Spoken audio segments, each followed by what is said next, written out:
Hey guys, in this video I will show you how you can make your Shopify store live. As you can see here, this is my store, and now it says opening soon. Be the first to know when we launch. So if you want to make it live, really it's basically really easy.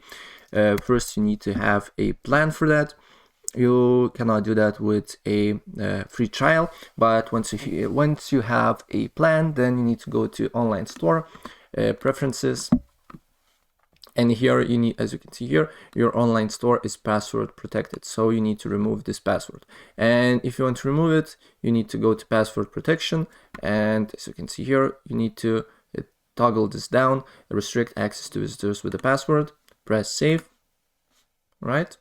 And as you can see here, setting save, your store is open for business. So if we go on my store here and refresh the page here, as you can see here, now my store is live, right? So that's pretty much it what I wanted to show you. And if I help you out, please press like button and subscribe for more. Take care. Bye.